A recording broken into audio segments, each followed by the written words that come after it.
નમસ્કાર, હું આસ્થા ગોસ્વામી ધ કેસરી ન્યૂઝ સાથે। આયુષ્યમાન કાર્ડનો ભરપૂર ગેરલાભ ઉઠાવવાનું ષડયંત્ર।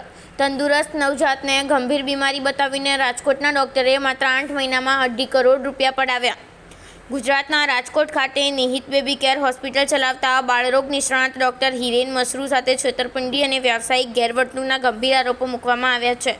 ચોંકાવનારી વિગતો બહાર આવી છે, જેમાં અનૈતિક ડોક્ટર પર આરોપ છે કે તેણે સરકારની આયુષ્યમાન યોજનાના પોતાના લાભ માટે જાણી જોઈને નવજાત શિશુનું ખોટું નિદાન કરીને અને મોટી રકમની ઉચાપત કરી છે।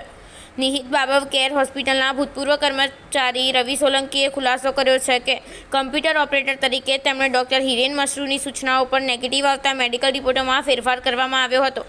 એવો અંદાજ છે કે આ મોડસ ઓપરેટરથી ડોક્ટર મસરૂએ રૂપિયા 2.53 કરોડ માત્ર 8 મહિનાના ટૂંકા ગાળામાં નવજાત શિશુઓને તબીબી સારવાર માટે આધીન કરીને તેમને જરૂર ન હતી। તેણે નવજાત શિશુના કિસ્સામાં 3.80 થી 43.80 સુધીના તબીબી રિપોર્ટના પરિણામોમાં ફેરફાર જેવા દસ્તાવેજી પુરાવા પણ રજૂ કર્યા।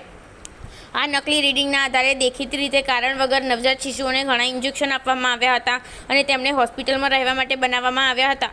આ કૌભાંડ તબીબી ક્ષેત્રની કાળી બાજુ દર્શાવે છે અને તબીબી સમુદાય માટે શરમ લાવે છે। રાજકોટ સૌરાષ્ટ્રનું મેડિકલ હબ છે, જ્યાં આસપાસના તમામ જિલ્લાઓમાંથી લોકો સારવાર માટે પહોંચે છે। આ મુદ્દે ભારે હોબાળો મચી ગયો છે। આ માત્ર આયુષ્યમાન યોજનાના દુરુપયોગ અને શરમજનક વ્યવસાયની ગેરવર્તણૂક દ્વારા જાહેર ભંડોળના સ્પષ્ટ દુરુપયોગનો મામલો નથી, તે નવજાત શિશુઓના માનવ અધિકારોનું વધુ અમૂલ્ય અક્ષમ્ય ઉલ્લંઘન છે।